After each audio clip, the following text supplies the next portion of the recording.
Oi gente, tudo bem com vocês? Bem-vindos a mais um vídeo aqui do canal. Hoje eu tô aqui começando então mais um vlog pra vocês, né? Eu estou num lugar diferente, tô aqui hoje na sala. Tá fazendo um friozinho agora pela manhã aqui na minha cidade e resolvi então retomar a leitura do livro Mutações da Literatura do Século XXI, da Leila Perrone Moisés. Se você está chegando aqui de paraquedas e não conhece então essa série de vídeos, já tivemos então dois primeiros para esta forma de bate-papo e de, enfim, trazer um conteúdo um pouco mais descontraído para vocês. Eu vou deixar aqui então o link na descrição, onde basicamente, gente, o que a gente faz aqui eu leio meio que com vocês, né, um capítulo desse livro, que inclusive não está se esgotando, e eu digo isso porque é um livro que ele dá para ter então várias interpretações, dá para tirar muito conteúdo e consequentemente fazer vídeos aqui para vocês. E depois então eu comento alguns pontos que eu acho interessante. Bom, o capítulo de hoje é esse aqui. Existe uma literatura pós-moderna? Capítulo 3. Então, vamos lá.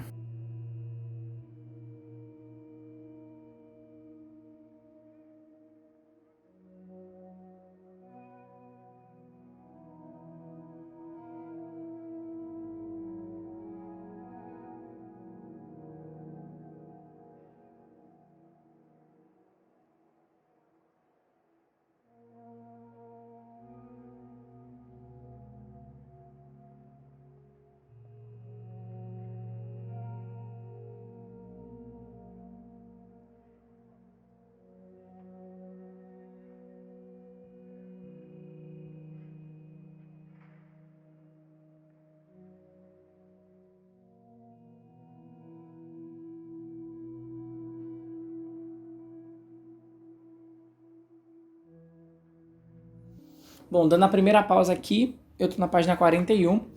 Esse conceito de pós-modernidade, a autora coloca pra gente, e inclusive é muito diferente dos dois capítulos anteriores.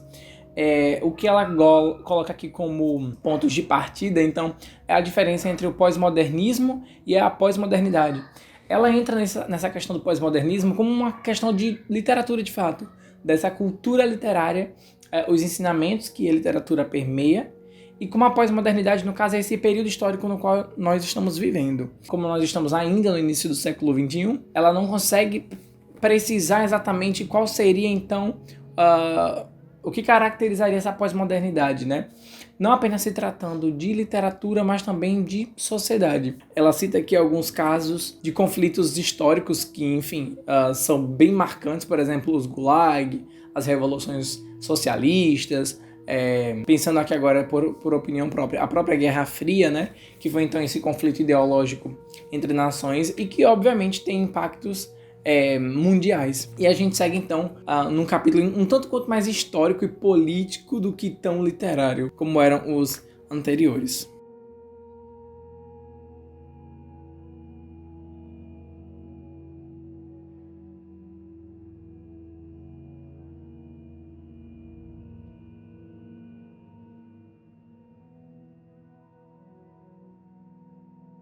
Bom, e a autora ela acaba elencando então algumas características que podíamos tentar montar o que seria essa literatura pós-moderna. E ela coloca aqui pra gente então a intertextualidade, a paródia, a metalinguagem, a fragmentação, o ludismo, a ironia, enfim. São várias caracterizações, mas que não são então totalmente presas a essa década do século XX, por exemplo, em 1970, né? Então ela cita aqui na metalinguagem, por exemplo, é um comentário onde tem estado presente nas obras literárias pelo menos desde o século XVIII. Né? Então ela cita aqui as intervenções do narrador comentando o seu próprio texto. São frequentes na obra de Sterne, né? Como o Tristan Shandy, de 1759. Enfim, então você percebe que esses termos que a autora tenta trazer para o leitor como forma de elucidar o que seria essa literatura ainda é muito inconclusiva.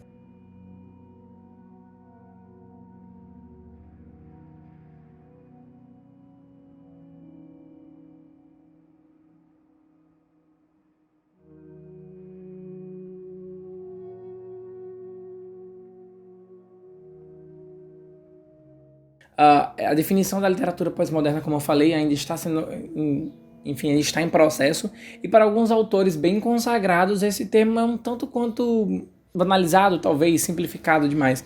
Humberto Eco, por exemplo, ele fala o seguinte: infelizmente, pós-moderno é um termo bon à tout faire. Acho que é isso, eu vou deixar na tela, não falo francês. Tenho a impressão de que é aplicado hoje a ququer coisa que o usuário queira. Além disso, parece haver uma tentativa de torná-lo cada vez mais retroativo, né? Ou seja, que essa discussão tenda a voltar para, enfim, para os debates.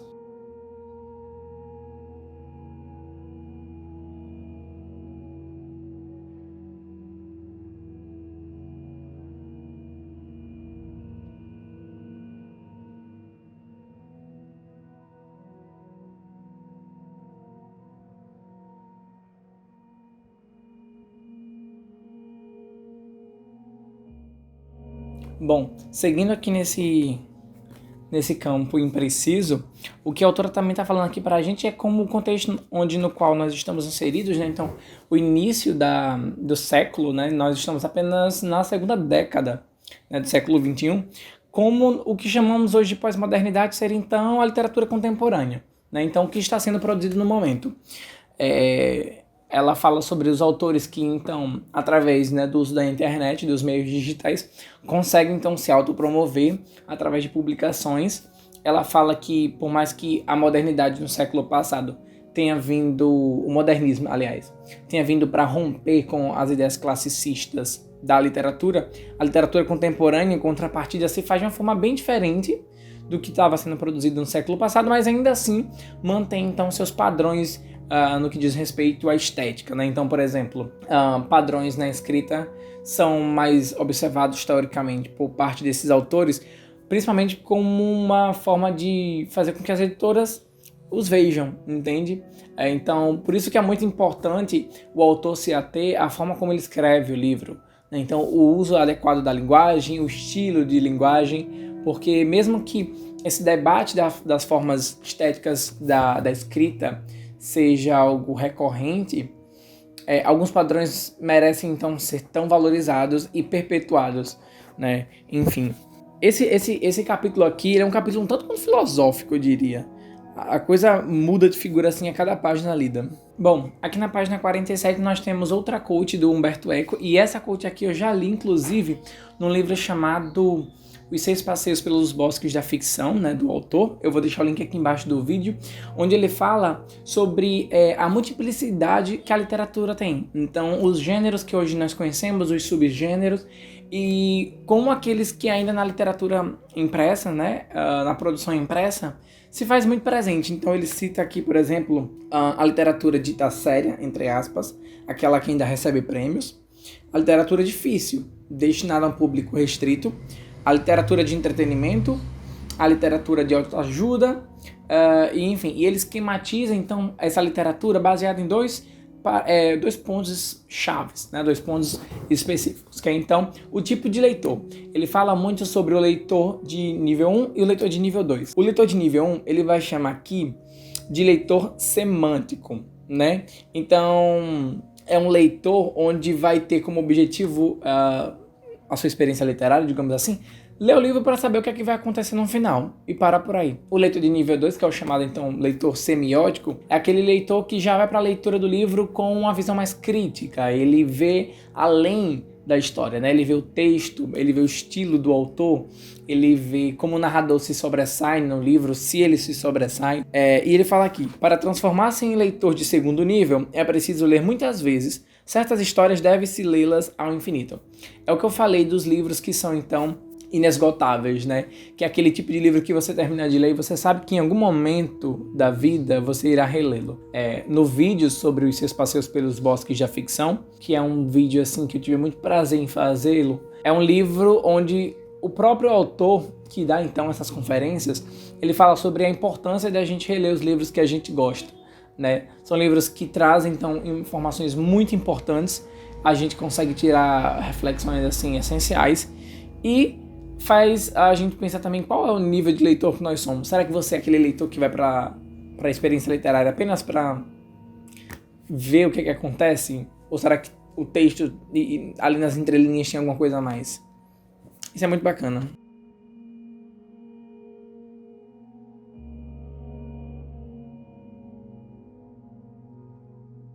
Aqui na página seguinte, né, na página 48, a Leila ela vai nos fazer então uma pergunta. Será que nós nos estamos encaminhando para uma sociedade de leitores semânticos e leitores críticos vão estar meio que sumindo?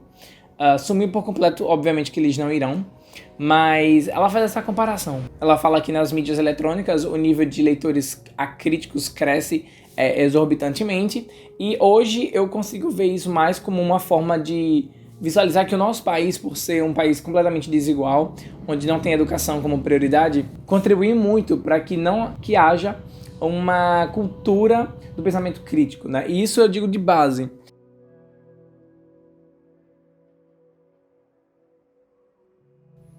E ela finaliza o capítulo dizendo o seguinte: nossa época é o momento de pensar sobre o passado recente e de criticar os caminhos do presente.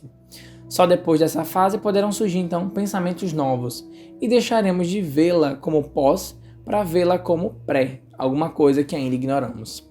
Bom, esse capítulo aqui, ele tem um pouco a ver com a entrevista que inclusive eu estava vendo antes de começar a gravar esse vídeo, a entrevista da historiadora Lilia Schwartz, que escreveu aquele livro Brasil, uma biografia.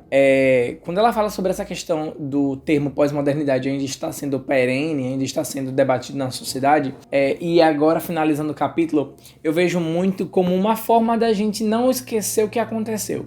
Então essa literatura pós-moderna, ela se faz ainda em falta, principalmente por uma questão da gente não estar pensando o que é que caracteriza uma literatura contemporânea, o que é que caracteriza uma literatura pós-moderna. Então, essa literatura contemporânea, ou seja, isso que está sendo produzido agora, que está em alta, é então derivado do período histórico no qual nós estamos inseridos, certo?